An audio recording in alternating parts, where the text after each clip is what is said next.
पिछले एपिसोड में Arjun Blackwood estate के हॉल में घुस गया था और उन बिगड़ैल लड़कों को एक एक करके जमीन पर पटक रहा था। महज 20 सेकंड के अंदर फार्म हाउस का वो हॉल किसी अस्पताल के इमरजेंसी वार्ड जैसा दिखने लगा था।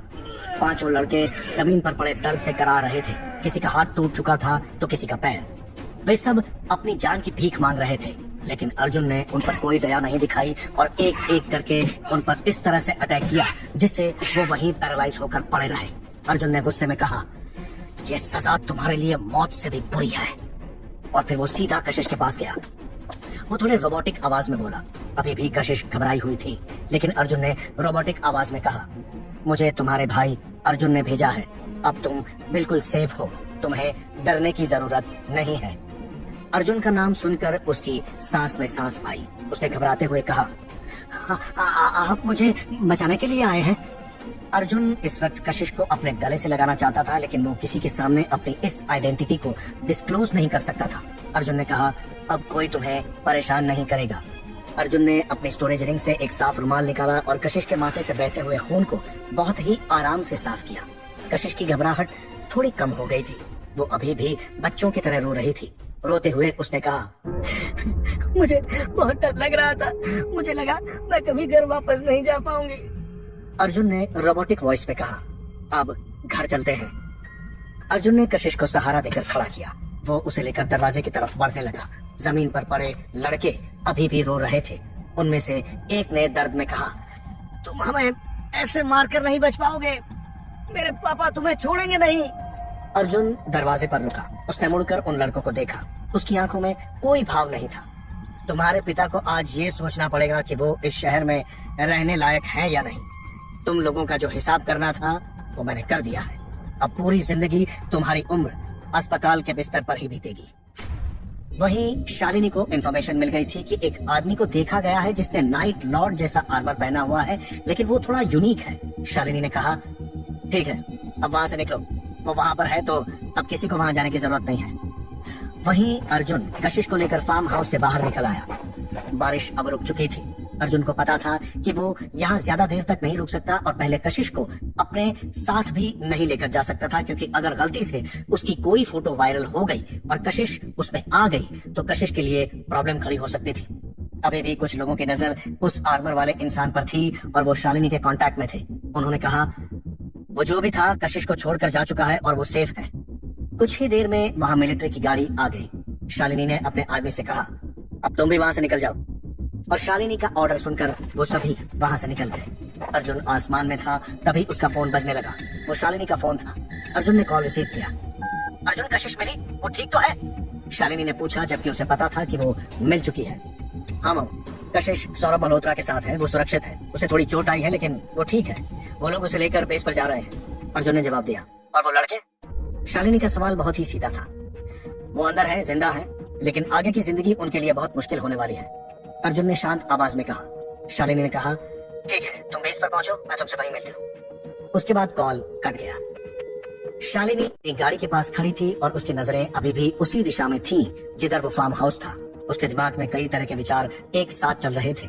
उसने गहरी सांस ली और अपने आप से ही कहा, हाँ, तू मुझसे अपनी आइडेंटिटी नहीं छुपा सकता अर्जुन। मैं तेरी माँ हूँ और उससे पहले मैं एक एजेंट हूँ। मेरी नजरों से कुछ भी छुप नहीं सकता।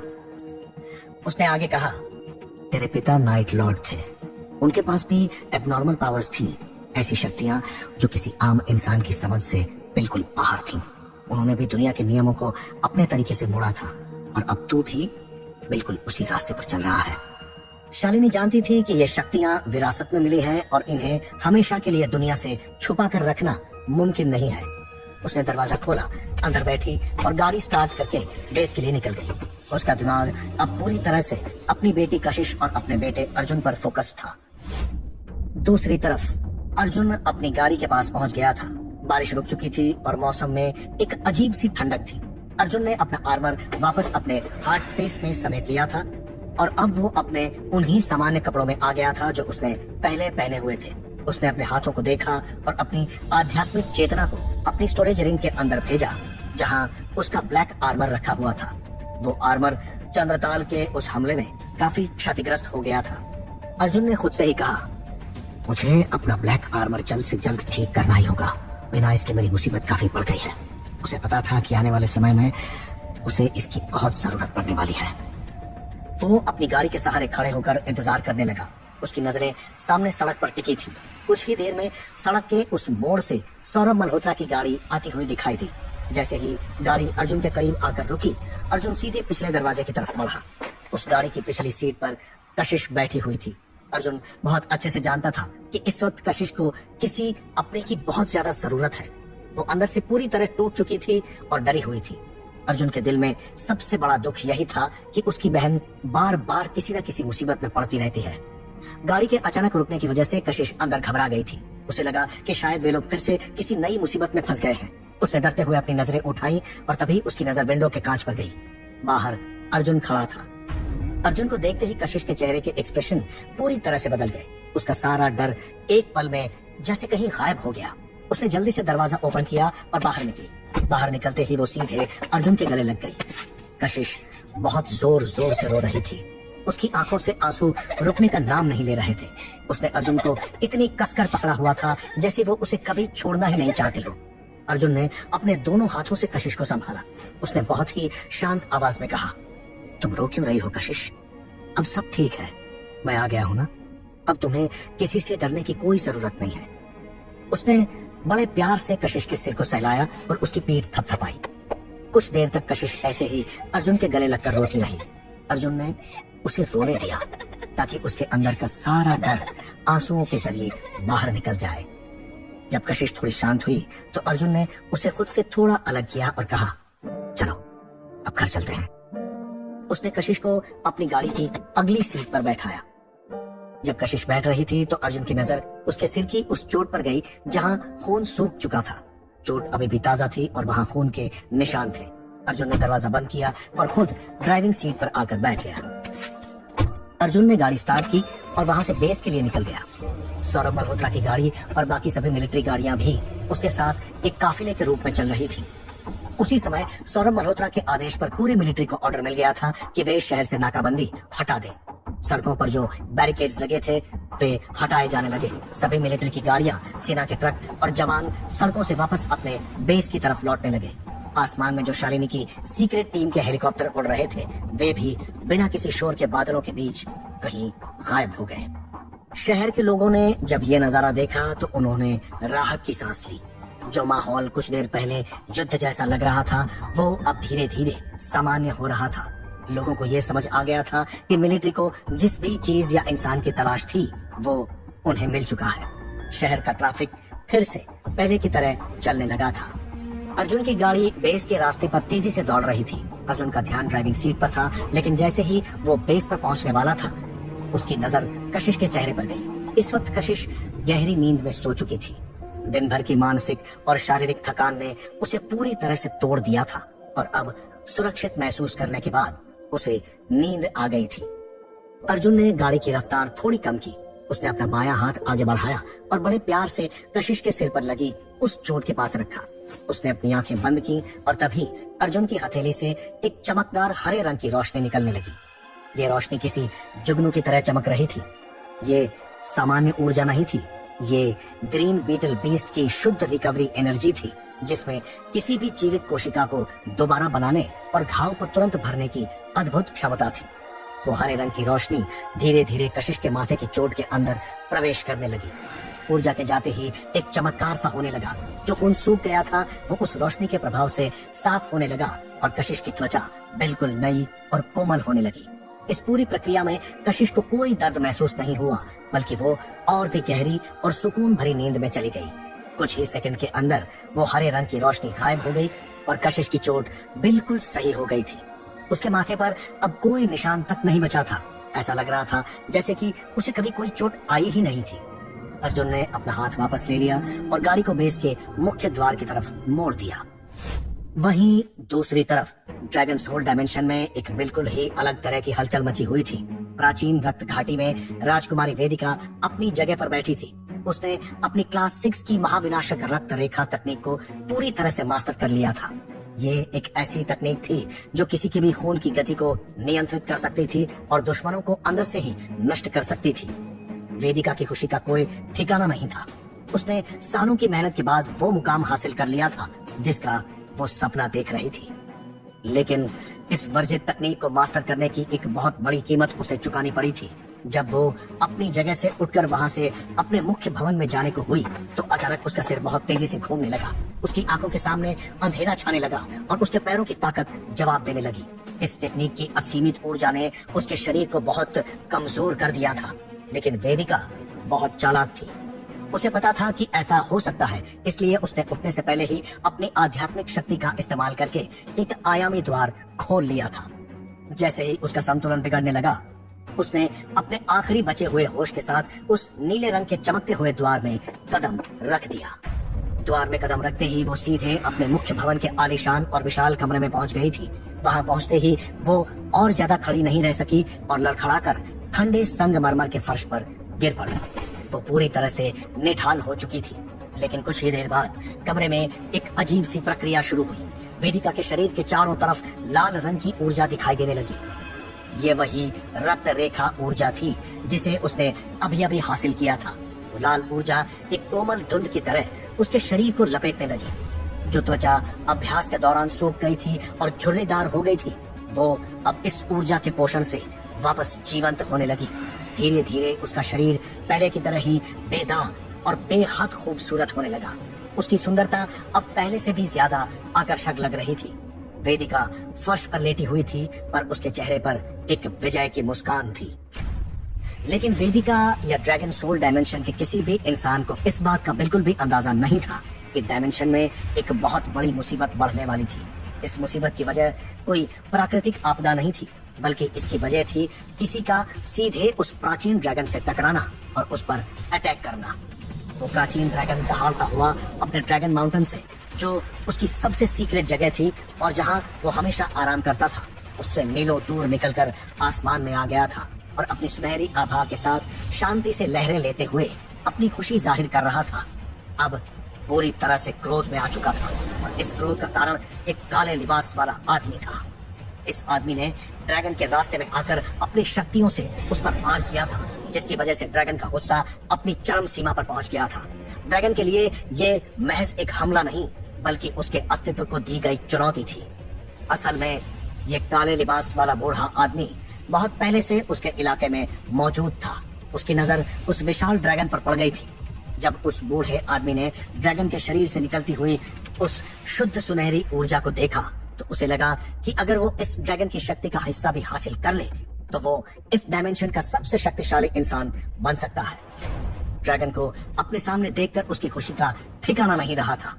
अपने लालच में अंधे होकर उस बूढ़े आदमी ने ड्रैगन को परेशान करने और उसे कमजोर करने के लिए उस पर अपनी सबसे शक्तिशाली तकनीक से अटैक करना शुरू कर दिया था।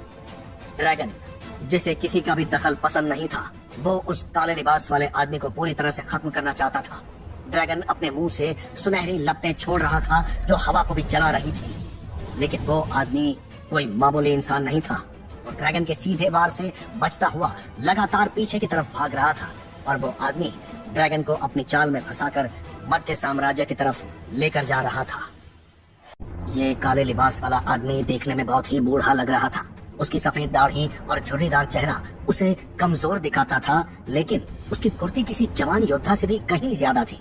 ड्रैगन पागलों की तरह उस पर आसमान से लगातार हमला कर रहा था। वो अपने विशाल पंजों से हवा को चीरते हुए बूढ़े को पकड़ने की कोशिश कर रहा था, लेकिन वो बूढ़ा बहुत ही ज्यादा चतुर था।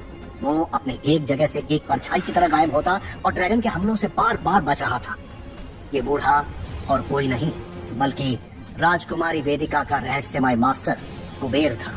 कुबेर इस डायमेंशन के सबसे पुराने और शक्तिशाली लोगों में से एक था। उसे जैसे ही ड्रैगन की असीमित शक्तियों और उस सुनहरी आभा का एहसास हुआ था, वो अपनी विशेष गति तकनीक का उपयोग करके तुरंत वहां पर पहुंच गया था। लेकिन जब कुबेर ने अपने लालच में ड्रैगन पर हमला करना शुरू किया और ड्रैगन ने पलटवार किया, तो कुबेर को अपनी गलती का एहसास हो गया। ड्रैगन की शक्ति कुबेर की सोच से कहीं ज्यादा थी। उसकी एक दहाड़ से आयामों में दरारें पड़ने लगी। वो समझ गया था कि वो अपने अकेले के दम पर इस प्राचीन ड्रैगन को कभी नहीं हरा सकता। ड्रैगन की एक भी सुनहरी लपट अगर उसे छू लेती तो उसका अस्तित्व हमेशा के लिए मिट जाता। इसलिए कुबेर ने एक बहुत ही शातिर योजना बनाई। वो ड्रैगन से लड़ नहीं रहा था, बल्कि उसे जानबूझकर अपने पीछे पीछे मध्य साम्राज्य की तरफ लेकर जा रहा था।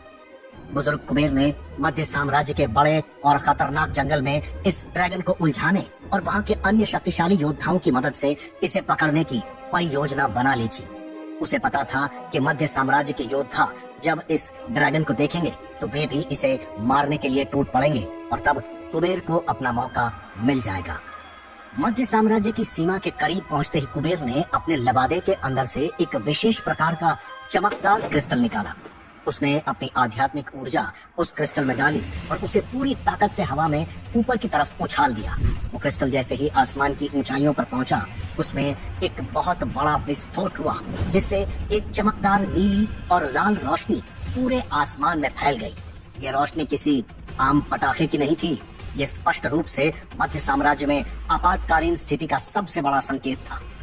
इसी रोशनी को देखते ही मध्य साम्राज्य के सीमा रक्षकों और योद्धाओं में तुरंत भगदड़ मच गई। सभी को समझ आ गया था कि कोई बहुत बड़ा खतरा उनके साम्राज्य की तरफ बढ़ रहा है। चेतावनी के बिगुल बजने लगे और लोग अपनी अपनी चौकियों की तरफ भागने लगे। साम्राज्य के मुख्य भवन में बुजुर्ग अंबर ने भी अपनी खिड़की से उस रोशनी को देखा। उनका चेहरा एकदम से गंभीर हो गया। उन्होंने तुरंत अपने स्टूडेंट्स को आदेश दिया और अपने सबसे बेहतरीन लोगों को इकट्ठा करने लगे। उन्हें उस रोशनी का मतलब बहुत अच्छे से पता था। वो रोशनी बताती थी कि खतरा उनके नियंत्रण से बाहर हो सकता है, लेकिन बुजुर्ग अंबर भी अपने मन में सोच रहे थे कि ऐसा क्या हो रहा है जो हमारे साम्राज्य में अचानक इस तरह की आपातकालीन स्थिति आ गई है। उन्होंने तुरंत अपनी सुरक्षा पंक्ति को तैयार रहने का आदेश दे दिया। वहीं आसमान में बुजुर्ग कुबेर के लिए अब उस ड्रैगन को चकमा देना लगातार मुश्किल होता जा रहा था। ड्रैगन ने कुबेर की चालबाजी को समझ लिया था और अब उसकी गति पहले से भी तेज हो गई थी। कुबेर लगातार अपनी दिशा बदल रहा था, लेकिन ड्रैगन उसके बिल्कुल पीछे लगा हुआ था। कुबेर की सांसें तेज चल रही थी, उसके माथे पर पसीना आ गया था। उसने हवा में एक छलांग लगाते हुए अपने आप से कहा, इस प्राचीन ड्रैगन को हराना या इससे बचना इतना भी आसान नहीं है। मैंने हजारों वर्षों तक कल्टीवेशन किया है, प्रकृति की ऊर्जा को अपने शरीर में समाहित किया है, लेकिन आज इतने सालों के बाद मुझे अपने अंदर इतनी कमजोरी महसूस हो रही है। ऐसा इसलिए था क्योंकि ड्रैगन अब कुबेर के बहुत करीब आने लगा था। ड्रैगन के शरीर से निकलने वाली वो सुनहरी चमकदार रोशनी जो देखने में बहुत पवित्र लगती थी, असल में इतनी गर्म और शक्तिशाली थी कि वो किसी भी चीज को पल भर में जलाकर राख कर सकती थी। उस रोशनी की गर्मी अब कुबेर की त्वचा तक पहुंचने लगी थी। ड्रैगन की उस अथाह शक्ति और उसके गुस्से ने कुबेर के मजबूत दिल को भी कांपने पर मजबूर कर दिया था। कुबेर को अब अपनी जान का असली डर सताने लगा था और वो बस किसी भी तरह मध्य साम्राज्य के उस घने जंगल तक पहुंचने की कोशिश कर रहा था जहां वो छुप सके। कुबेर ने अपनी गति बढ़ाने के लिए अपने शरीर की बची हुई ऊर्जा को अपने पैरों में केंद्रित किया। हवा में उसके पैरों के नीचे छोटे छोटे ऊर्जा के चक्र बनने लगे, जिनकी मदद से वो हवा को ही जमीन की तरह इस्तेमाल करके आगे की तरफ छलांग लगा रहा था। उसकी ये शून्य गति तकनीक उसे हवा में असीमित रफ्तार दे रही थी, लेकिन ड्रैगन को किसी तकनीक की जरूरत नहीं थी। उसकी स्वाभाविक गति ही अंतरिक्ष के नियमों को पार कर रही थी। ड्रैगन ने एक बार फिर अपना मुंह खोला और एक विशाल सुनहरी ऊर्जा की किरण कुबेर की तरफ छोड़ दी। ये किरण किसी लेजर की तरह सीधी कुबेर की पीठ की तरफ बढ़ रही थी। कुबेर ने अपने पीछे आती हुई उस भयानक गर्मी को महसूस कर लिया था। उसने तुरंत अपनी दिशा बदली और हवा में ही एक गोता लगाया। सुनहरी किरण उसके बिल्कुल पास से गुजर गई और नीचे जमीन पर एक बड़ी सी बंजर पहाड़ी से जा टकराई। किरण के टकराते ही वो पूरी पहाड़ी एक सेकंड के लिए अंदर पिघलकर लावे में बदल गई। जमीन पर एक बहुत बड़ा गड्ढा बन गया था जिसमें से धुआं निकल रहा था।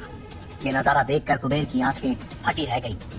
अगर ये वार मुझ पर लगता तो मेरा एक भी कण नहीं बचता, कुबेर ने सोचते हुए अपनी गति और बढ़ा दी। अब उसे मध्य साम्राज्य का वो विशाल और घना जंगल दिखाई देने लगा था। ये जंगल पेड़ों से नहीं बल्कि विशालकाय ऊर्जा वाले पौधों और जटिल आध्यात्मिक फॉर्मेशन से भरा हुआ था। कुबेर को उम्मीद थी कि जंगल की ये उलझी हुई ऊर्जा ड्रैगन को भटका देगी। दूसरी तरफ मध्य साम्राज्य के योद्धा अब पूरी तरह से सतर्क थे। बुजुर्ग अंबर अपने दर्जनों उच्च स्तरीय योद्धाओं के साथ हवा में उड़ते हुए सीमा की तरफ आ रहे थे। उन्होंने सभी योद्धाओं को अपनी अपनी जगह लेने का निर्देश दिया था। अंबर की नजरें आसमान पर टिकी थीं, जहां से आपातकालीन रोशनी आई थी। तभी उन्हें दूर आसमान में एक तेज सुनहरी चमक दिखाई दी जो उनकी तरफ ही बढ़ रही थी। ओहाश ने अंबर से पूछा, वो क्या है? इतनी देर में बुजुर्ग अंबर और गिलिश सभी वहां पर प्रकट हो गए। उन्हें बुजुर्ग अंबर ने एक क्रिस्टल फोड़कर बुलाया था, जिसकी वजह से प्रभांजलि तक को भी आना पड़ा था। बुजुर्ग अंबर ने अपनी आंखों को सिकोड़ा। जैसे जैसे वो चमक पास आ रही थी, उसका आकार स्पष्ट होने लगा था। अंबर के चेहरे पर हैरानी और चिंता के भाव उभर आए। वो एक ड्रैगन है और उसके आगे कोई भाग रहा है। अंबर को समझ आ गया था कि वो कोई आम स्थिति नहीं है। उन्होंने अपने सभी योद्धाओं को एक विशाल रक्षात्मक फॉर्मेशन बनाने का आदेश दिया। कुबेर अब उस घने जंगल के ठीक ऊपर पहुंच चुका था। उसने पीछे मुड़कर नहीं देखा और सीधा जंगल के उन घने और रहस्यमय पेड़ों के बीच छलांग लगा दी। जंगल के अंदर जाते ही कुबेर की ऊर्जा वहां की प्राकृतिक ऊर्जा के साथ घुल मिल गई, जिससे उसकी ऊर्जा का पता लगाना ड्रैगन के लिए मुश्किल हो गया था। ड्रैगन जब जंगल के ऊपर पहुंचा तो उसे कुबेर की ऊर्जा का सटीक आभास होना बंद हो गया। ड्रैगन ने जंगल के ऊपर रुककर एक तेज दहाड़ मारी, जिससे जंगल के कई पेड़ जड़ से उखड़कर हवा में उड़ गए। ड्रैगन को पता था कि उसका शिकार यहीं कहीं छुपा है।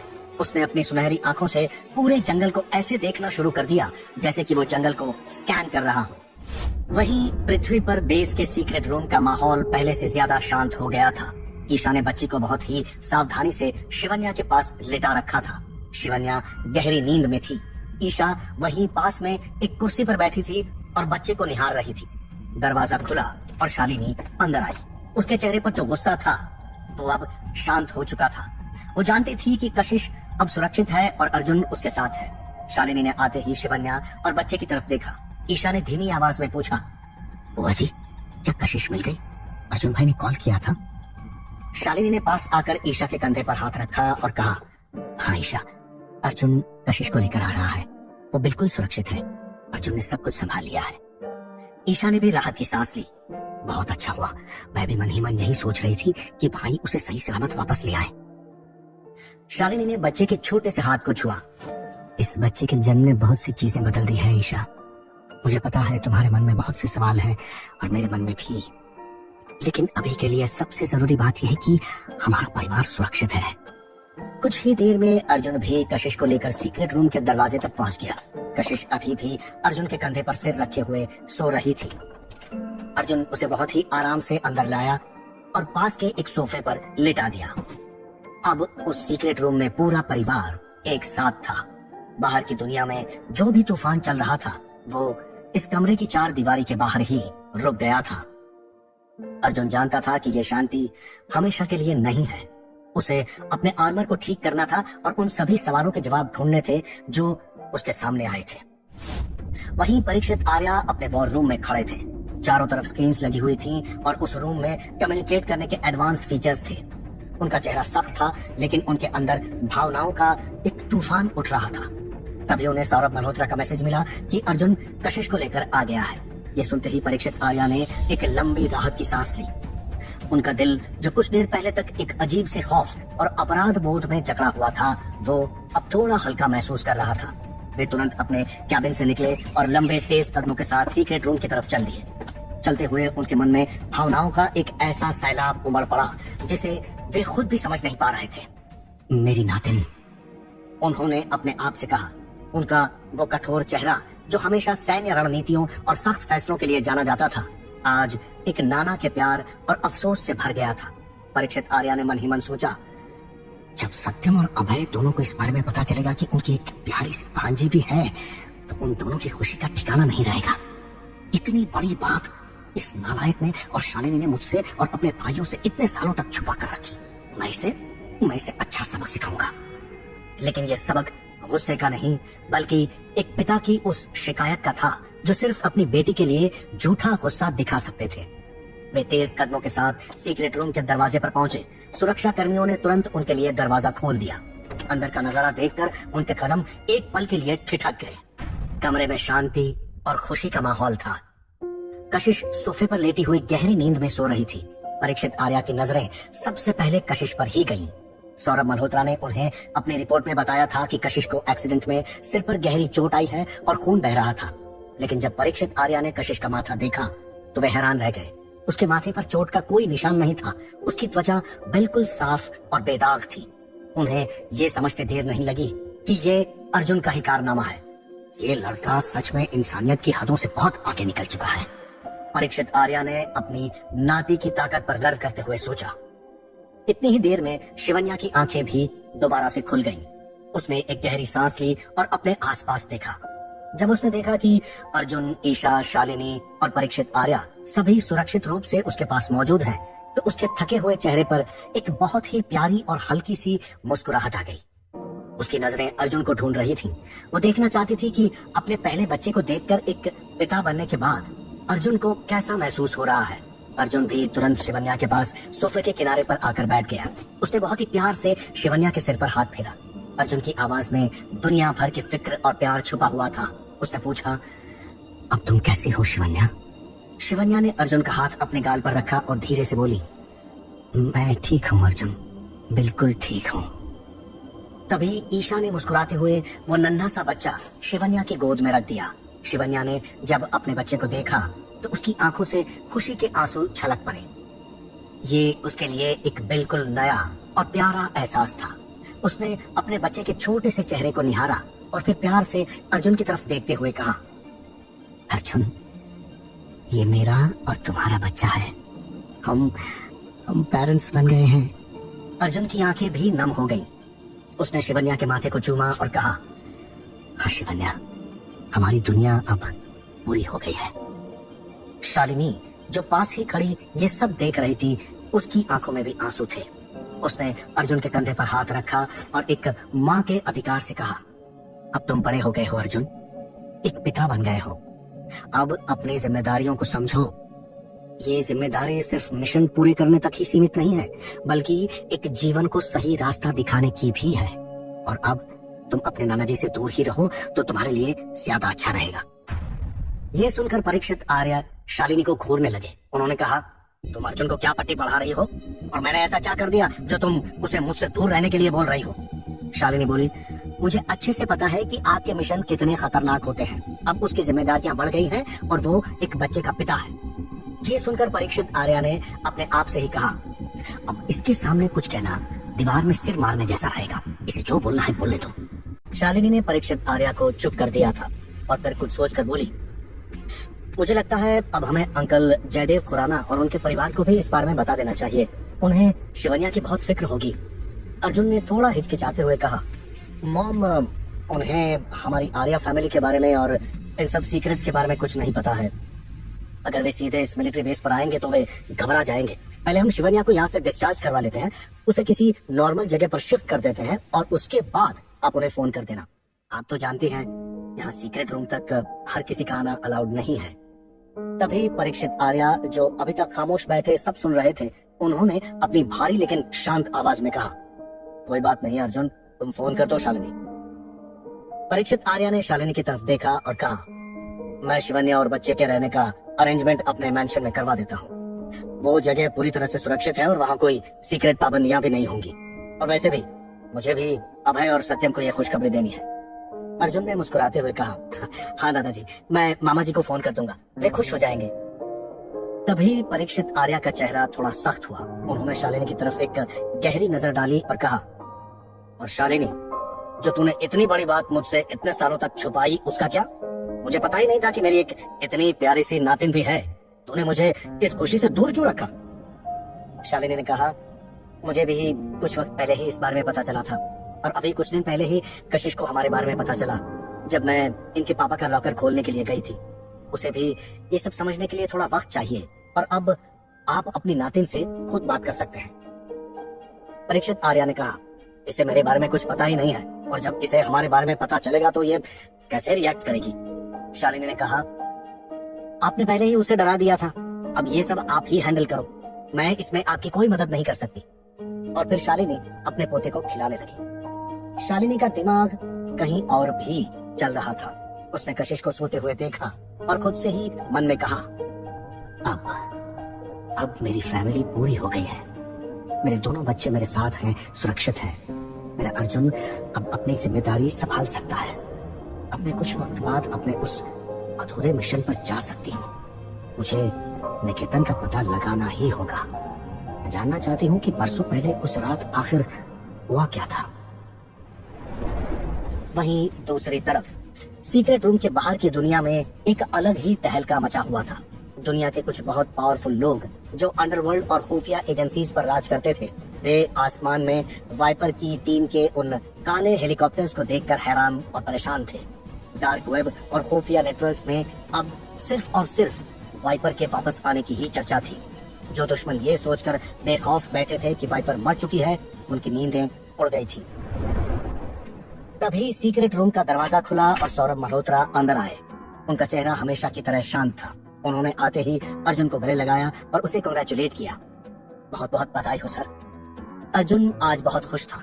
तभी उसे अपनी एक गर्लफ्रेंड निशा का ख्याल आ गया।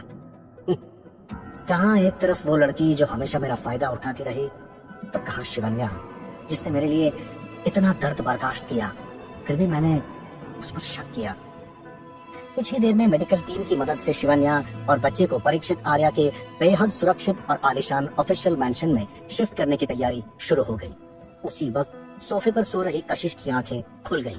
उसने अपनी आंखें मलते हुए आसपास देखा। जैसे ही उसकी नजर अपने बिल्कुल पास बैठे इंसान पर गई, वो पूरी तरह से घबरा गई और हड़बड़ाकर खड़ी हो गई। उसके पास और कोई नहीं बल्कि परीक्षित आर्या बैठे हुए थे। कशिश की आंखों में परीक्षित आर्या के लिए वो पुराना खौफ और डर साफ साफ दिखाई दे रहा था। उसे लगा कि वो सख्त बूढ़ा आदमी उसे फिर से वहां से चले जाने के लिए कहेगा। कशिश का ये डर शालिनी की तेज नजरों से छिप नहीं पाया। शालिनी ने तुरंत कशिश के पास आकर उसे अपने गले लगा लिया और बहुत ही सख्त आवाज में परीक्षित आर्या की तरफ देखते हुए पूछा, क्या हुआ कशिश? क्या इन्होंने तुमसे कुछ कहा? क्या इन्होंने फिर से तुम्हें डराया? कशिश ने देखा कि वो कहां पर है और उसकी मॉम उसे प्रोटेक्ट कर रही है, तो वो थोड़ा नॉर्मल हुई। उसने घबराते हुए कहा, नहीं नहीं मॉम, ये मुझसे कुछ क्यों कहेंगे? मैं बस नींद से अचानक उठी तो डर गई थी। वहीं जितना उस प्राचीन ड्रैगन का गुस्सा बढ़ता जा रहा था, उतनी ही उसकी ताकत और ऊर्जा कई गुना बढ़ती जा रही थी। जंगल के बड़े बड़े पेड़ उसकी सुनहरी सांसों की गर्मी से ही जलकर खाक हो रहे थे। कुबेर ने सोचा कि जंगल में आने के बाद उसे इतना खतरा नहीं होगा, लेकिन अब ड्रैगन ने पूरे जंगल को ही जलाना शुरू कर दिया था। कुबेर को तेजी से वहां से भागना पड़ा। वो पेड़ों के बीच से होते हुए तेज गति से आगे बढ़ रहा था। बुजुर्ग कुबेर की सांसें अब फूलने लगी थी। वे अपनी सबसे तेज गति तकनीक का इस्तेमाल कर रहे थे, लेकिन ड्रैगन की बेतहाशा रफ्तार के आगे उनकी हर चाल बहुत धीमी लग रही थी। बुजुर्ग कुबेर को अब अपनी जल्दबाजी पर बहुत ज्यादा पछतावा होने लगा था। उन्हें ऐसा लग रहा था कि लालच में आकर ड्रैगन की शक्तियों का अंदाजा लगाने में उन्होंने बहुत बड़ी भूल कर दी है। ड्रैगन के मुंह से निकलने वाली सुनहरी आग की लपटें किसी भी चीज को पल भर में पिघला सकती थी। कुबेर की आध्यात्मिक ढाल भी उस गर्मी को रोक नहीं पा रही थी। बचते हुए अचानक कुबेर के दिमाग में एक बात आई। उन्हें वो प्राचीन तलवार याद आई जिससे हजारों साल पहले ड्रैगन किंग को मारा गया था। वो इकलौती चीज थी जो इस ड्रैगन की सुनहरी रक्षा परत को काट सकती थी, और वो तलवार इस वक्त राजकुमारी वेदिका के पास थी, जो अपनी टेक्निक के प्रभाव से अपने महल में गहरी नींद में थी। कुबेर को लगा कि अगर वो तलवार उन्हें मिल जाए तो शायद वे इस मुसीबत से बच सकते हैं। उसी वक्त आसमान में तेज आध्यात्मिक ऊर्जा का विस्फोट हुआ।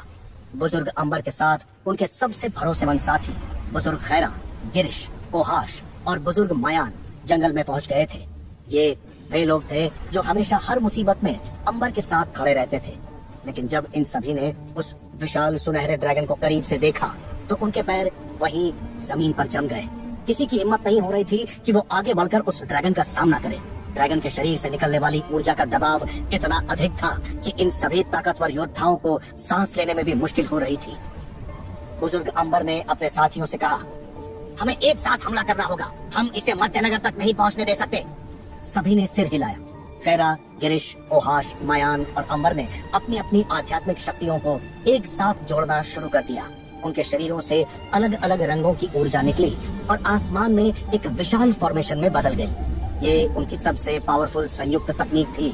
आसमान से एक विशाल ऊर्जा का चक्र सीधा ड्रैगन की तरफ गिरा। उनका ड्रैगन से इस तरह टकराना सबसे बड़ी गलती साबित हुई। फॉर्मेशन का वो ऊर्जा का चक्र ड्रैगन के सुनहरे शल्कों से टकराया और बिना कोई नुकसान पहुंचाए शीशे की तरह चकनाचूर हो गया। अपना रास्ता रोके जाने पर ड्रैगन गुस्से में पूरी तरह से पागल हो गया। उसने अपना विशाल मुंह खोला और उसकी सुनहरी आग ने पूरे जंगल में ऐसी सुनहरी रोशनी फैलाई कि दूर दूर तक एक भी वृक्ष नहीं बचा। आग की लपटें इतनी ऊंची थीं कि आसमान का रंग लाल और सुनहरा हो गया था। तभी ड्रैगन ने अपनी असली स्पीड दिखाई। वो इतना तेज था कि हवा में बस एक सुनहरी लकीर दिखाई दी। उसने सीधे उन 5 बुजुर्गों पर हमला कर दिया। बुजुर्ग अंबर ने अपनी पूरी ताकत से पुकारते हुए कहा, पीछे हटो। सभी ने खुद को बचाने के लिए अपनी रक्षा शील्ड बनाई और अलग अलग दिशाओं में भागे, लेकिन ड्रैगन की रफ्तार उनके सोचने की क्षमता से भी तेज थी। इस अचानक हुए हमले में बुजुर्ग मयान अपने आप को बचा नहीं पाए। जैसे ही ड्रैगन की सुनहरी रोशनी ने बुजुर्ग मयान के सुरक्षा कवच को छुआ, वो कवच एक पल में पिघल गया। रोशनी सीधा उनके शरीर से टकराई। मयान को चीखने तक का मौका नहीं मिला। एक ही सेकंड में उनका पूरा शरीर राख में बदल गया और हवा में उड़ गया। ये नजारा देखकर अंबर, कुबेर, खैरा और बाकी सभी का दिल बुरी तरह दहल गया। एक ऐसा कल्टीवेटर जिसने हजारों साल तक कल्टीवेशन किया, वो ड्रैगन की महज एक छुअन से राख हो गया। उनका सदमा और दुख बहुत बड़ा था, लेकिन रोने का वक्त नहीं था। अब बुजुर्ग अंबर को अच्छी तरह समझ में आ गया था कि जब वे खुद लोग इसका सामना नहीं कर सकते, तो चाहे मध्य साम्राज्य के सभी लोग मिलकर भी कोशिश क्यों न कर लें, वे इस ड्रैगन का सामना नहीं कर पाएंगे। उन्हें भी उसी तलवार की याद आने लगी जिसके बारे में कुबेर सोच रहे थे। वो विध्वंसक तलवार जो वेदिका के पास थी और जिससे कोई भी प्राचीन बीस्ट नहीं बच सकता था। अंबर ने अपनी आंखें बंद की और अपनी आध्यात्मिक ऊर्जा को अपनी आवाज में केंद्रित किया। उन्होंने स्पेस की सीमाओं को पार करते हुए सीधा वेदिका के दिमाग में अपनी आवाज पहुंचाई। अंबर की आध्यात्मिक आवाज वेदिका के कानों में गूंज उठी। राजकुमारी वेदिका, मध्यनगर नष्ट होने वाला है। हमें तुम्हारी उस तलवार की जरूरत है। एक प्राचीन ड्रैगन ने हमला कर दिया है।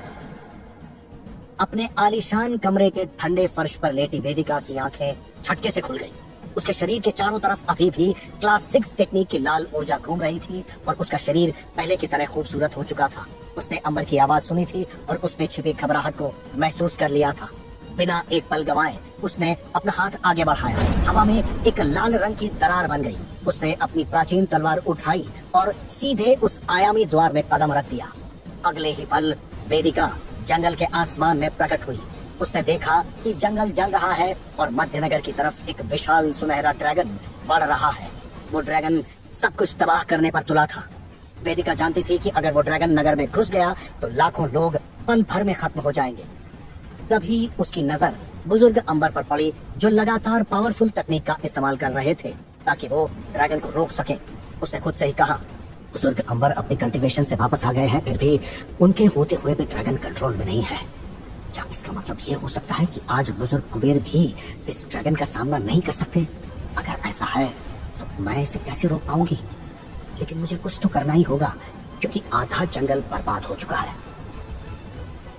वेदिका ने अपनी लाल तलवार से आसमान में एक जोरदार प्रहार किया। तलवार से निकली लाल ऊर्जा की किरण सीधा ड्रैगन की पीठ पर जाकर लगी। ड्रैगन को इस प्रहार से कोई खास चोट नहीं आई, लेकिन उसका ध्यान वेदिका की तरफ चला गया। वेदिका ने ड्रैगन को अपनी तरफ आकर्षित करने के लिए उसे देखा और तेजी से मध्यनगर के बिल्कुल विपरीत दिशा में उड़ने लगी।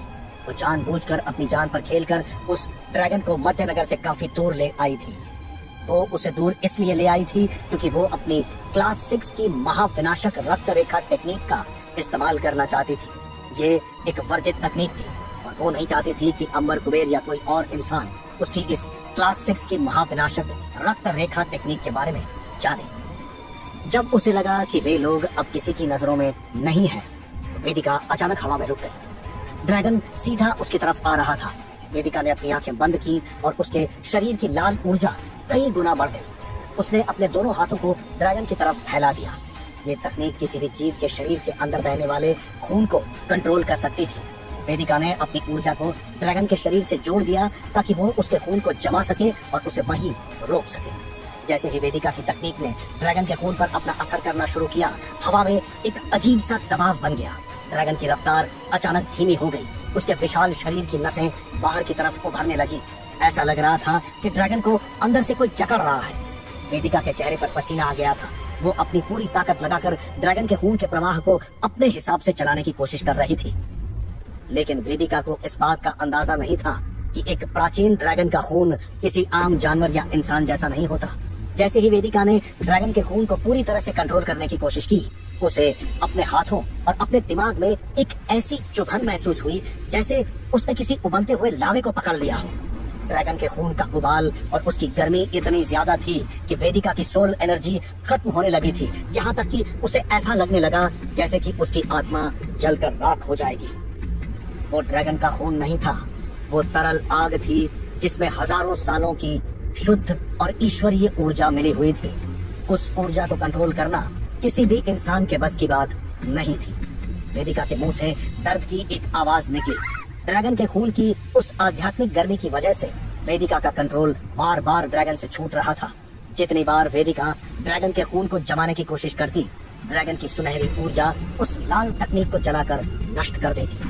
ड्रैगन तड़प रहा था, लेकिन वो अपनी पूरी ताकत से वेदिका के कंट्रोल को तोड़ रहा था। आखिरकार ड्रैगन ने एक जोरदार झटका दिया, जिससे वेदिका का रक्त नियंत्रण पूरी तरह से टूट गया। ड्रैगन ने अपने मुंह से एक और सुनहरी आग का गोला वेदिका की तरफ फेंका। वेदिका ने अपनी तलवार से उस आग को रोका, लेकिन धक्के की वजह से वो मीलों दूर पीछे जा गिरी। उसे समझ आ गया था कि अपनी सबसे पावरफुल तकनीक के इस्तेमाल के बाद भी इस ड्रैगन को हराना या उसे कंट्रोल करना नामुमकिन सा लग रहा है। उसका शरीर पहले से ही कमजोर था और अब इस प्राचीन ड्रैगन की उबलती हुई ब्लड लाइन की गर्मी ने उसे अंदर तक झकझोर कर रख दिया था। ड्रैगन अब और भी ज्यादा गुस्से में था और वो वेदिका की तरफ तेजी से बढ़ रहा था। वहीं पृथ्वी पर कशिश को सुरक्षित मिलिट्री बेस लाने के बाद परीक्षित आर्या ने शिवन्या और नवजात बच्चे की सुरक्षा के लिए उन्हें अपने आलीशान मैंशन में शिफ्ट करने का फैसला किया। तभी परीक्षित आर्या ने अपनी आवाज को जितना हो सके उतना नरम करते हुए कहा, कशिश, मुझे तुमसे कुछ बात करनी है। चलो मेरे मैंशन में चलकर आराम से बात करते हैं। ये सुनकर तो कशिश के खून का जैसे पानी बन गया था। वो उस खड़ूस बूढ़े को देखकर इतनी ज्यादा डर रही थी कि वो शब्दों में बता भी नहीं सकती थी। उसे समझ नहीं आ रहा था कि वे उससे अकेले में क्या बात करना चाहते हैं। लेकिन परीक्षित आर्या ने उसकी घबराहट को समझते हुए पहली बार एक नाना वाले प्यार के साथ कहा, तुम्हें मुझसे डरने की कोई जरूरत नहीं है बच्ची, मैं तुम्हारा कोई दुश्मन नहीं हूँ। इसके बाद पूरा परिवार परीक्षित आर्या के बेस वाले उस आलीशान मैंशन में चला गया, जहाँ की सिक्योरिटी राष्ट्रपति भवन से भी ज्यादा टाइट थी। कशिश यहाँ पहले भी अर्जुन के साथ आ चुकी थी, लेकिन उस वक्त वो परीक्षित आर्या से कभी आमने सामने नहीं मिली थी। ये परीक्षित आर्या का निवास भी था और उनका मुख्य ऑफिस भी। सब लोग मैंशन के अंदर जा रहे थे, लेकिन अर्जुन कुछ सोचता हुआ थोड़ा पीछे ही था। तभी अचानक अर्जुन के शरीर में एक अजीब सा खिंचाव महसूस होने लगा। उसे ऐसा लगा जैसे किसी अदृश्य शक्ति ने उसके खून की नसों को जकड़ लिया हो और कोई बहुत दूर से उसके खून को कंट्रोल करने की कोशिश कर रहा हो। उसके शरीर के अंदर मौजूद वो सुनहरी रोशनी जो ड्रैगन ब्लड लाइन का हिस्सा थी, उसका बहाव अचानक से ऊपर नीचे होने लगा। अर्जुन के हाथ पैरों में एक अजीब सी अकड़न और दर्द महसूस होने लगा। अर्जुन के मुंह से एक सिसकी निकली। वो घुटनों के बल जमीन पर बैठने ही वाला था कि उसने खुद को संभाला। उसने अपनी आध्यात्मिक चेतना को अपने हार्ट स्पेस में भेजते हुए पूछा, मुझे क्या हो रहा है? तभी उसके दिमाग में मौजूद ड्रैगन माउंटेन से मास्टर हरिदत्त की आवाज आई, अर्जुन, ये कोई बीमारी नहीं है। हरिदत्त ने आगे कहा, तुमने उस डायमेंशन में प्राचीन ड्रैगन की तिलस्मी हड्डी का आधा हिस्सा अवशोषित किया था। उस वजह से तुम्हारे अंदर ड्रैगन की वो प्राचीन ब्लड लाइन सक्रिय हो चुकी है। तुम्हारी रगें अब उस महान ड्रैगन से जुड़ी हुई हैं और इस वक्त जरूर उस प्राचीन ड्रैगन पर कोई शक्तिशाली कल्टीवेटर अपनी तकनीक से कंट्रोल करने की कोशिश कर रहा है। उसी का असर तुम्हारे शरीर पर हो रहा है। ये सुनकर अर्जुन को हैरानी हुई। उसने दर्द को सहते हुए कहा, मास्टर, इसका मतलब वो ड्रैगन खतरे में है, कोई उस पर हमला कर रहा है। मुझे क्या करना चाहिए? क्या मुझे वापस ड्रैगन सोल डायमेंशन जाकर उसकी मदद करनी चाहिए? ये सुनकर हरिदत्त जोर से हंसने लगे। तुम कुछ ज्यादा ही सोच रहे हो अर्जुन। वो एक प्राचीन ड्रैगन है, कोई पालतू छिपकली नहीं। उसकी उम्र लाखों वर्ष है। वो इस ब्रह्मांड के सबसे शक्तिशाली जीवों में से एक है। हरिदत्त ने आगे समझाते हुए कहा, उसके शरीर और उसकी आत्मा को इस तरह दूर से पूरी तरह कंट्रोल किया ही नहीं जा सकता। और मुझे नहीं लगता कि ड्रैगन सोल डायमेंशन में इस वक्त कोई भी ऐसा कल्टीवेटर इतना पावरफुल होगा जो उस ड्रैगन को हराने या पूरी तरह कंट्रोल करने की हैसियत रखता हो। और अगर मान लो कोई ऐसा कर भी रहा है, तो तुम्हें क्या लगता है कि तुम अभी इस हालत में उसका सामना कर पाओगे? तुम्हारी ताकत अभी उच्च स्तर के दुश्मनों से बहुत कम है। हरिदत्त की आवाज अब थोड़ी सख्त हो गई। इसलिए तुम्हें इस बात को अभी अपने दिमाग से पूरी तरह निकाल देना चाहिए। तुम्हारा पहला लक्ष्य उस इलस्ट्री हड्डी के पूरे टुकड़े को अवशोषित करना है। और जहाँ तक ड्रैगन से तुम्हारे कनेक्शन की बात है, ये ब्लड लाइन का कनेक्शन अभी बहुत ही हल्का और नाजुक है।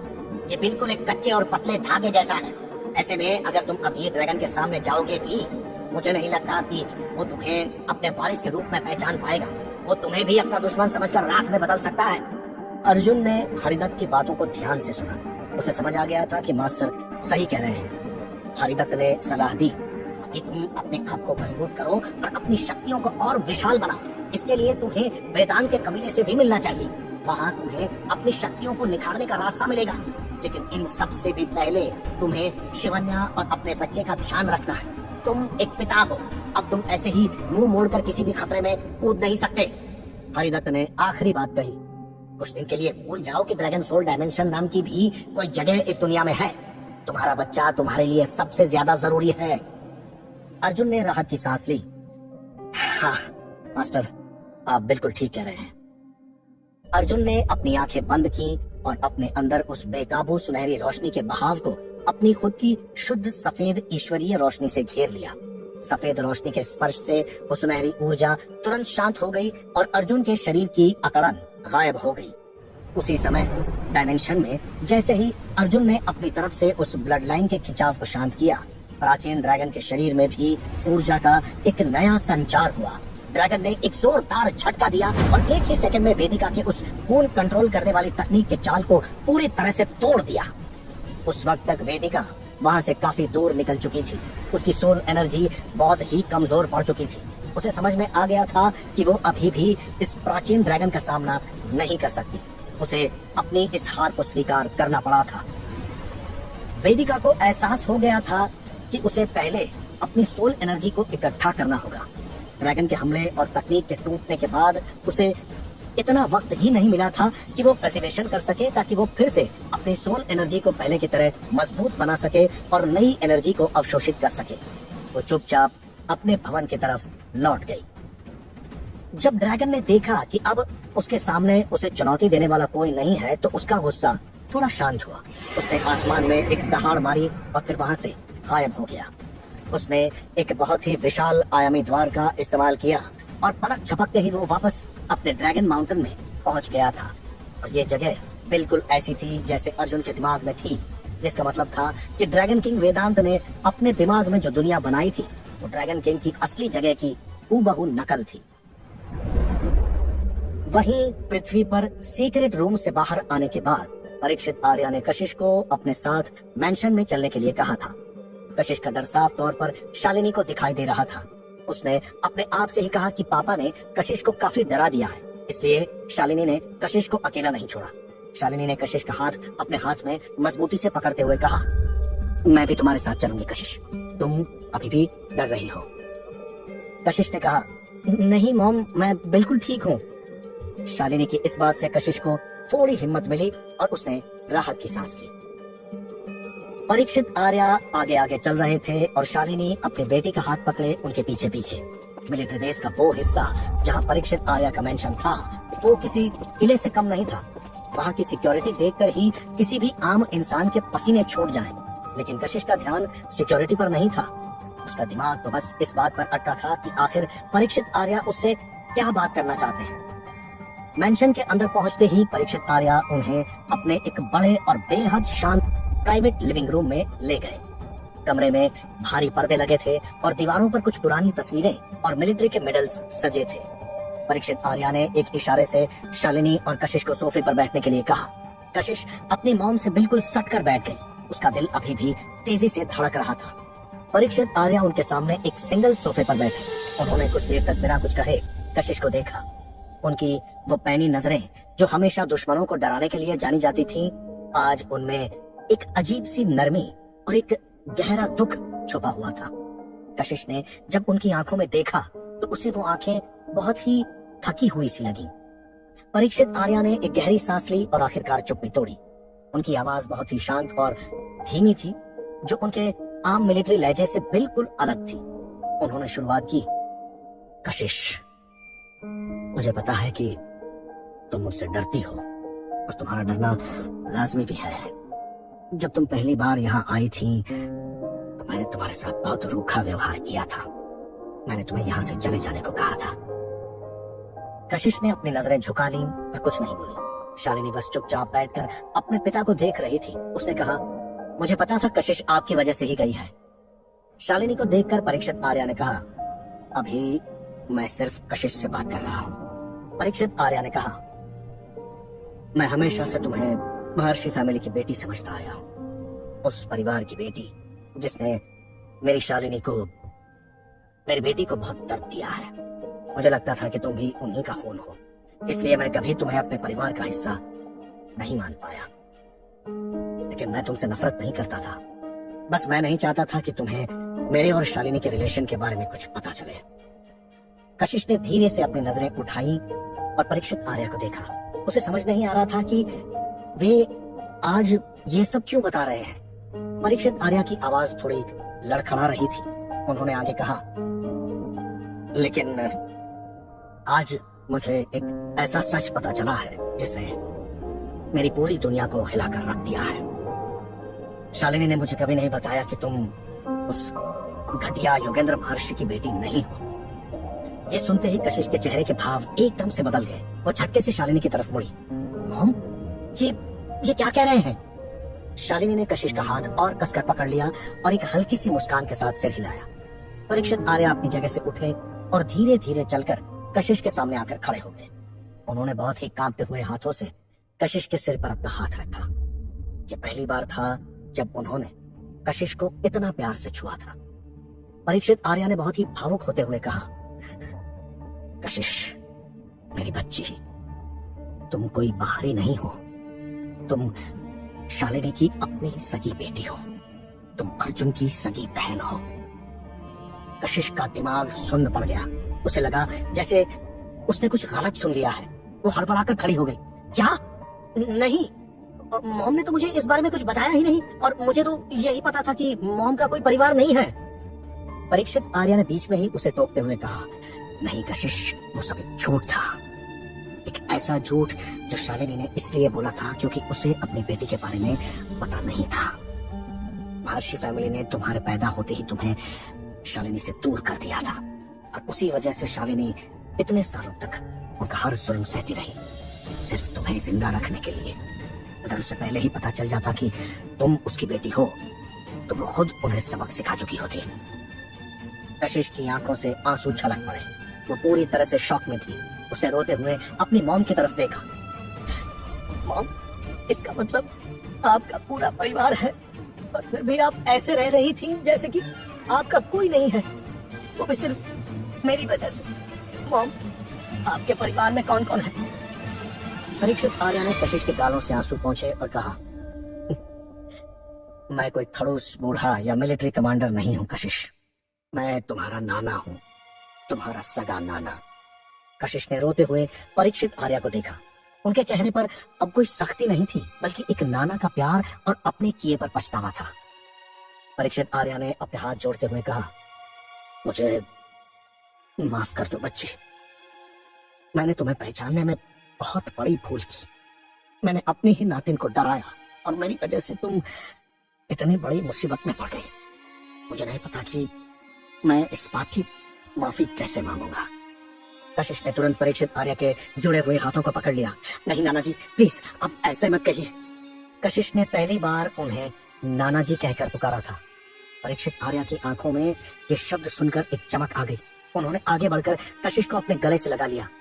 उनका सारा मिलिट्री का गुरूर, सारी रणनीतियां उस एक पल में आंसुओं में बह गई। परीक्षित आर्या ने कहा, अब कोई तुम्हें मुझसे दूर नहीं कर सकता कशिश।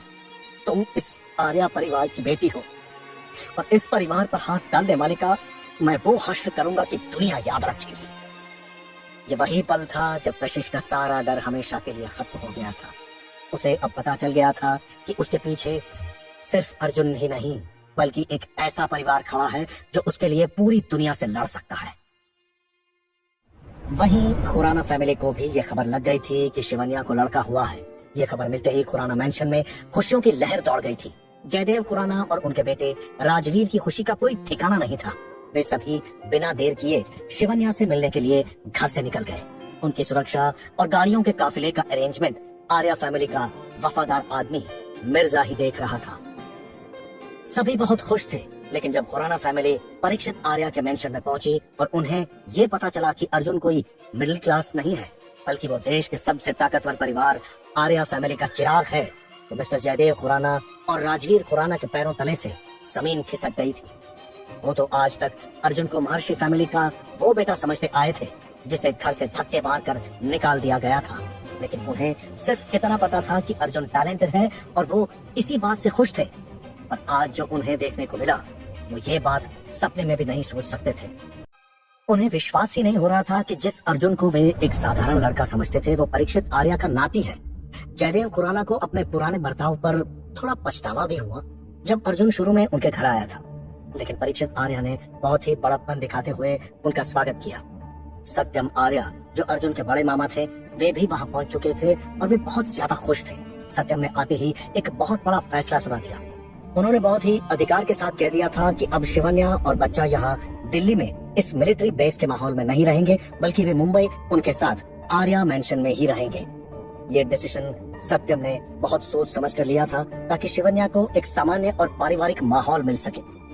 सबसे हैरानी की बात तो ये थी कि पहली बार ऐसा हुआ था कि शालिनी ने अपने छोटे भाई के इस फैसले पर कोई आर्ग्यूमेंट नहीं किया। शालिनी जानती थी कि अब उसका ध्यान अपने मिशन पर होगा और जब शिवन्या और बच्चा मुंबई में पूरी फैमिली के साथ होंगे तो उसे उनकी सुरक्षा की कोई चिंता नहीं होगी। एक हफ्ते बाद जब शिवन्या पूरी तरह से स्वस्थ हो गई तो मुंबई के आर्या मैंशन में शिवन्या के गृह प्रवेश की बहुत ही भव्य तैयारी की गई। पूरे मैंशन को दुल्हन की तरह सजाया गया था। इस खुशी के मौके पर खुराना फैमिली भी वहां मौजूद थी और उनके साथ दीपाली भी आई थी। दीपाली शिवन्या की छोटी बहन थी। सत्यम मामा जी के लड़के गौतम की नजर जैसे ही दीपाली पर पड़ी तो उसके चेहरे पर एक बहुत ही प्यारी और बड़ी सी मुस्कुराहट आ गई, लेकिन वो दूर ही रहा। भीड़ से बचते हुए दीपाली ने गौतम के पास जाकर कहा, तुम कैसे हो? उस एक्सीडेंट के बाद दीपाली आज गौतम से मिल रही थी। उसे ये तो पता था कि गौतम पावरफुल फैमिली से है, लेकिन आज अर्जुन जीजू के बारे में जानकर वो बहुत ज्यादा शॉक में थी। दरअसल गौतम ने दीपाली की उस वक्त हेल्प की थी जब उसने उम्मीद छोड़ दी थी। आज इतने दिनों बाद गौतम को देखकर उसे एक अजीब सा एहसास हो रहा था। गौतम के चेहरे पर भी मुस्कुराहट थी। उस घटना के बाद गौतम भी सिंसियर हो गया था। आर्या फैमिली और खुराना फैमिली दोनों में ही बहुत खुशी का माहौल था। युक्ति भी शिवन्या के भाई विराज के साथ इस फंक्शन में आई थी। उन दोनों को तो बहुत पहले से ही पता था कि अर्जुन आर्या फैमिली से था, इसलिए वे बिल्कुल भी हैरान नहीं थे। पूरा आर्या मैंशन खुशियों, हंसी मजाक और नए जीवन के स्वागत के शोर से गूंज रहा था। पार्टी में सभी ने बहुत एंजॉय किया और हंसी मजाक का सिलसिला लगातार चलता रहा। खुराना फैमिली और आर्या फैमिली के बीच की दूरियां अब पूरी तरह से खत्म हो चुकी थी। जयदेव खुराना और राजवीर खुराना अब सत्यम और अभय आर्या के साथ बिजनेस की बातों पर चर्चा कर रहे थे। उनके चेहरे पर एक सुकून था कि उनकी बेटी शिवन्या दुनिया के सबसे सुरक्षित और ताकतवर परिवार का हिस्सा है। दीपाली और गौतम एक दूसरे के साथ वक्त बिता रहे थे। उनकी बातों में हंसी थी और एक दूसरे को छेड़ने का अलग अंदाज भी। युक्ति और विराज भी पार्टी के माहौल में पूरी तरह से रमे हुए थे। शिवन्या की मॉम शिवांगी अपने नाती को गोद में लेकर मेहमानों से मिल रही थी और कशिश अपनी मॉम के साथ परछाई की तरह खड़ी थी। कशिश के चेहरे पर अब वो पुराना डर नहीं था, बल्कि एक नई चमक थी। उसे पता था कि जब तक उसका भाई अर्जुन उसके साथ है, दुनिया की कोई भी ताकत उसे नुकसान नहीं पहुंचा सकती। पार्टी में बहुत ही सॉफ्ट म्यूजिक बज रहा था। सब कुछ इतना नॉर्मल और शांत लग रहा था कि किसी को देखकर ये अंदाजा भी नहीं हो सकता था कि कुछ ही दिन पहले दिल्ली में क्या हालात थे। अर्जुन बालकनी में खड़ा ये सब देख रहा था। उसके चेहरे पर एक बहुत ही शांत मुस्कान थी। शिवन्या उसके पास आई और उसने अर्जुन के कंधे पर सिर रख दिया।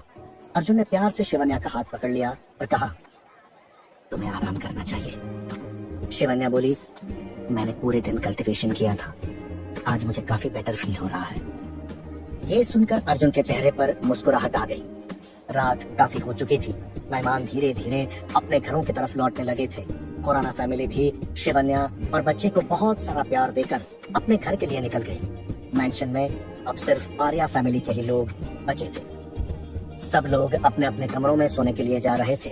अर्जुन भी शिवन्या को उसके कमरे में छोड़कर आराम करने के लिए जाने वाला था, लेकिन तभी उसे एक मैसेज मिला। ये मैसेज परीक्षित आर्या का था। उन्होंने अर्जुन को तुरंत अपने स्टडी रूम में बुलाया था। अर्जुन समझ गया कि कुछ तो जरूरी बात है। पार्टी के दौरान भी अर्जुन ने नोटिस किया था कि परीक्षित आर्या थोड़े परेशान लग रहे थे। वे मेहमानों से बात तो कर रहे थे, लेकिन उनका दिमाग कहीं और चल रहा था। अर्जुन ने शिवन्या के माथे को चूमा और चुपचाप कमरे से बाहर निकल गया। वो मैंशन के सबसे सुरक्षित हिस्से में बने परीक्षित आर्या के स्टडी रूम की तरफ बढ़ा। दरवाजा हल्का सा खुला हुआ था। अर्जुन ने अंदर कदम रखा। स्टडी रूम के अंदर का माहौल बाहर की पार्टी से बिल्कुल अलग था। यहाँ कोई जश्न नहीं था, बल्कि एक बहुत ही सीरियस माहौल था। परीक्षित आर्या अपनी बड़ी सी कुर्सी पर बैठे हुए थे और उनके सामने टेबल पर बहुत सारी फाइल्स और कुछ तस्वीरें बिखरी हुई थी। उनके माथे पर चिंता की लकीरें साफ दिखाई दे रही थी। कमरे में परीक्षित आर्या अकेले नहीं थे। ईशा भी उनके साथ थी। ईशा एक लैपटॉप पर कुछ डेटा चेक कर रही थी और उसके चेहरे पर भी टेंशन थी। अर्जुन को देखते ही परीक्षित आर्या ने उसे सामने बैठने का इशारा किया। परीक्षित आर्या ने शांत आवाज में कहा, बैठो अर्जुन। अर्जुन कुर्सी पर बैठ गया और उसने ईशा की तरफ देखा। ईशा ने लैपटॉप की स्क्रीन बंद कर दी और अर्जुन के पास आकर खड़ी हो गई। परीक्षित आर्या ने एक लंबी सांस ली और अपनी बात शुरू की। अर्जुन, आज का दिन हमारे परिवार के लिए बहुत खुशी का था, लेकिन हमें यह नहीं भूलना चाहिए कि हम किस दुनिया का हिस्सा है। बाहर की दुनिया में जो कुछ चल रहा है वो बहुत तेजी से बदल रहा है। परीक्षित आर्या ने टेबल पर रखी कुछ फाइल्स को अर्जुन की तरफ खिसकाया। बीते कुछ दिनों में जो भी हुआ है उसने पूरी दुनिया की सरकारों और खुफिया एजेंसियों की नींद उड़ा दी है। वे जानना चाहते हैं, और जब से उन्हें रशिया की घटना के बारे में पता चला है वे अलर्ट हो चुके हैं और उन्हें उस तकनीक के बारे में जानना है जो उस रोबोटिक सिस्टम की है। यहाँ तक कि सभी मुझसे नाराज हो गए हैं। अब तुम ही बताओ क्या करना चाहिए। अर्जुन चुपचाप सब सुनता रहा। उसके चेहरे पर कोई हैरानी नहीं थी। वो जानता था कि उसके एक्शंस का कोई न कोई रिएक्शन तो होना ही था। ईशा ने बात को आगे बढ़ाते हुए कहा, भाई दादाजी बिल्कुल सही कह रहे हैं। हमारे इंटेलिजेंस नेटवर्क ने यह कंफर्म किया है कि रूस, अमेरिका और चीन जैसे सभी बड़े देशों के लोगों ने अपने टॉप सीक्रेट एजेंट्स हमारी जासूसी के लिए लगा दिए हैं। वे लोग ये पता लगाने की कोशिश कर रहे हैं कि दिल्ली में अचानक मिलिट्री का कंट्रोल किसने लिया था और आसमान में वे काले हेलीकॉप्टर्स किसके थे। उनका शक आर्या फैमिली पर है। परीक्षित आर्या ने कहा, अर्जुन, वे जानना चाहते हैं कि फार्म हाउस के अंदर वो इंसान कौन था जिसने बिना किसी हथियार के 5 लोगों को 1 सेकंड में अपाहिज कर दिया। उनका मानना है कि हमारे पास कोई ऐसी तकनीक या कोई ऐसा सुपर सोल्जर है जो दुनिया के पावर बैलेंस को बिगाड़ सकता है। शहर में कई अनजान चेहरे देखे गए हैं। हमारा बिजनेस, हमारे ऑफिस और यहाँ तक कि इस मेंशन के आसपास भी सीक्रेट एजेंट्स की हलचल बढ़ गई है। परीक्षित आर्या की बातों में कोई डर नहीं था, बल्कि एक चिंता थी जो अपने परिवार और अपनी विरासत को सुरक्षित रखना चाहती थी। अर्जुन सब कुछ बहुत ही ध्यान से सुन रहा था। उसने फाइल्स को खोल कर भी नहीं देखा। जब परीक्षित आर्या ने अपनी बात पूरी कर ली तो कमरे में कुछ पलों के लिए शांति छा गई। फिर अर्जुन बोला। उसकी आवाज बहुत ही नॉर्मल और शांत थी, लेकिन उसमें एक ऐसा कॉन्फिडेंस था जो किसी भी परेशानी को खत्म करने के लिए काफी था। उन सभी सीक्रेट एजेंट्स और उनकी जासूसी की चिंता आप मुझ पर छोड़ दीजिए दादाजी। वे लोग चाहे कितनी भी कोशिश कर लें, हमारी फैमिली तक नहीं पहुंच पाएंगे। और अगर कोई एजेंट हमारे परिवार के ज्यादा करीब आने की कोशिश करेगा तो उसे गायब करना मुझे बहुत अच्छे से आता है। पृथ्वी की ये राजनीति और ये जासूस हमारे लिए कोई बड़ा खतरा नहीं है। अर्जुन की ये बात सुनकर परीक्षित आर्या को थोड़ी तसल्ली मिली। वे जानते थे कि अर्जुन जो कहता है वो करता है, लेकिन अर्जुन की बात अभी खत्म नहीं हुई थी। उसने अपनी नजरें परीक्षित आर्या पर टिकाई और कहा, मेरी परेशानी ये जासूस या दुनिया की सरकारें नहीं है दादाजी। मेरी परेशानी ये है कि आप अभी भी परेशान हैं। ये सवाल सुनकर परीक्षित आर्या और ईशा दोनों के चेहरे के एक्सप्रेशंस बदल गए। अर्जुन ने बिल्कुल सही जगह पर निशाना लगाया था। असली खतरा जमीन पर नहीं बल्कि आसमान के पार था। परीक्षित आर्या ने टेबल के एक कोने में रखे हुए एक खास फोल्डर को उठाया। यह फोल्डर लाल रंग का था जिस पर टॉप सीक्रेट लिखा हुआ था। उन्होंने उस फोल्डर को खोला और उसमें से कुछ हाई रेजोल्यूशन तस्वीरें निकालकर अर्जुन के सामने रख दी। वो उन तस्वीरों को बहुत गौर से देखने लगा जो उसके सामने थी। पहली तस्वीर में पृथ्वी के वायुमंडल के ठीक बाहर एक अजीब सी रोशनी का घेरा दिखाई दे रहा था। ये घेरा किसी तारे या उल्कापिंड का नहीं था, ये बिल्कुल वैसा ही लग रहा था जैसे अंतरिक्ष के काले कैनवस पर किसी ने एक नीली और सुनहरी दरार बना दी हो। परीक्षित आर्या ने अर्जुन को तस्वीर देखते हुए बताया, ये तस्वीरें हमारे सबसे एडवांस्ड मिलिट्री सैटेलाइट ने कैप्चर की हैं। पिछले कुछ हफ्तों से अंतरिक्ष में अजीब सी ऊर्जा की लहरें डिटेक्ट हो रही हैं। ये लहरें किसी भी वैज्ञानिक नियम को फॉलो नहीं कर रही हैं। हमारे वैज्ञानिकों का कहना है कि ये ऊर्जा किसी बहुत बड़े विस्फोट या किसी पोर्टल के खुलने की वजह से पैदा हो रही है। अर्जुन ने दूसरी तस्वीर उठाई। इस तस्वीर में वो दरार थोड़ी और बड़ी लग रही थी और उसके आसपास स्पेस का फैलाव कुछ अजीब तरीके से मुड़ा हुआ था। ईशा ने पूछा, क्या ये कोई ब्लैक होल है? जो इन तस्वीरों को पहले भी देख चुकी थी लेकिन अभी भी इसे समझ नहीं पा रही थी। नहीं, अर्जुन ने तस्वीर को टेबल पर रखते हुए बहुत ही शांत स्वर में कहा, यह कोई ब्लैक होल नहीं है, यह स्पेस और टाइम के बीच की एक आयामी दरार है। परीक्षित आर्या ने हैरानी से अर्जुन को देखा। आयामी दरार? तुम्हारा मतलब है कि कोई दूसरे डायमेंशन से हमारी दुनिया में आने की कोशिश कर रहा है? अर्जुन ने सिर हिलाया। मुझे ऐसा ही लगता है दादाजी। जब मैं ड्रैगन सोल डायमेंशन में था तो मैंने देखा था कि वहाँ के लोग और वहाँ की ऊर्जा पृथ्वी की तुलना में बहुत अलग और शक्तिशाली है। अर्जुन ने एक और तस्वीर की तरफ इशारा किया जिसमें कुछ छोटे छोटे प्रकाश के बिंदु उस दरार के आसपास दिखाई दे रहे थे। मुझे ये भी लगता है कि यह दरार अपने आप नहीं बन रही है, तो इसे बाहर से चौड़ा करने की कोशिश कर रहा है। कोई ऐसा जिसके पास स्पेस को मोड़ने की ताकत है। परीक्षित आर्या का दिमाग तेजी से काम करने लगा। अगर ऐसा है अर्जुन, तो ये पृथ्वी के लिए सबसे बड़ा खतरा हो सकता है। अगर उस डायमेंशन से कोई खतरनाक ताकत या कोई बीस्ट हमारी दुनिया में आ गया तो हमारी मिलिट्री और हमारे हथियार उनके सामने कुछ नहीं कर पाएंगे। हमारी तकनीक उनकी आध्यात्मिक ऊर्जा के सामने बिल्कुल बेकार है। मैं ये बात बहुत अच्छे से जानता हूँ दादाजी, अर्जुन ने कहा। रूस का वो ईवान और उसका प्रोजेक्ट, मुझे लगता है कि ये सब आपस में जुड़ा हुआ है। ईवान शायद इसी दरार के पूरी तरह से खुलने का इंतजार कर रहा है। ईशा ने थोड़ी चिंता के साथ पूछा, तो अब हमें क्या करना चाहिए भाई? अगर वो दरार खुल गई तो क्या हम उन्हें रोक पाएंगे? अर्जुन अपनी कुर्सी से उठा। वो खिड़की के पास गया और बाहर के शांत आसमान को देखने लगा। उसकी आंखों में एक चमक थी। हमें उन्हें रोकने के लिए तैयार रहना होगा, अर्जुन ने बोलकर कहा। पृथ्वी की सरकारें और सीक्रेट एजेंट्स इस खतरे को कभी नहीं समझ पाएंगे। वे सिर्फ आपस में लड़ते रहेंगे। हमें अपनी ताकत बढ़ानी होगी। दादाजी, आपको अपनी मिलिट्री की सबसे सीक्रेट रिसर्च टीम को यह काम सौंपना होगा कि वे इस ऊर्जा की लहरों को ट्रैक करें। हमें पता होना चाहिए कि यह दरार पृथ्वी के किस हिस्से के ऊपर सबसे ज्यादा सक्रिय है। परीक्षित आर्या ने सहमति में सिर हिलाया। मैं कल ही इस पर काम शुरू करवाता हूँ, लेकिन तुम्हारी क्या प्लानिंग है अर्जुन? तुम क्या करोगे? अर्जुन वापस टेबल के पास आया। उसने उन तस्वीरों को इकट्ठा किया और उन्हें वापस उस लाल फोल्डर में रख दिया। उसने फोल्डर परीक्षित आर्या की तरफ बढ़ा दिया। आप बस अपने परिवार और इस देश की सुरक्षा का ध्यान रखिए दादाजी। जो चीजें इंसान की समझ से बाहर हैं, उन्हें मैं हैंडल करूंगा। शिवन्या और बच्चा सुरक्षित है, ये मेरे लिए सबसे बड़ी बात है। अब मेरा दिमाग पूरी तरह से फोकस्ड है। परीक्षित आर्या ने अर्जुन को देखा और उन्हें महसूस हुआ कि यह लड़का अब बड़ा हो गया है। उसमें अब कोई बचपना नहीं बचा था। वो अब सच में नाइट लॉर्ड की तरह सोच रहा था। मुझे तुम पर पूरा भरोसा है अर्जुन, परीक्षित आर्या ने कहा। ईशा ने भी मुस्कुराते हुए कहा, और मैं हमेशा आपके साथ हूँ भाई। चाहे कोई भी डायमेंशन का बीस्ट आ जाए, हम उसे मिलकर हराएंगे। अर्जुन ने ईशा के सिर पर प्यार से हाथ रखा। मुझे पता है ईशा, तुम बहुत स्ट्रांग हो गई हो। रात के उस शांत माहौल में आर्या मेंशन के उस सीक्रेट स्टडी रूम में एक नई लड़ाई की तैयारी हो चुकी थी। दुनिया के सीक्रेट एजेंट्स भले ही दिल्ली की सड़कों पर जासूसी कर रहे हो, लेकिन अर्जुन की नजरें उस ब्रह्मांडीय खतरे पर थी जो पृथ्वी के लिए मुसीबत बन चुका था।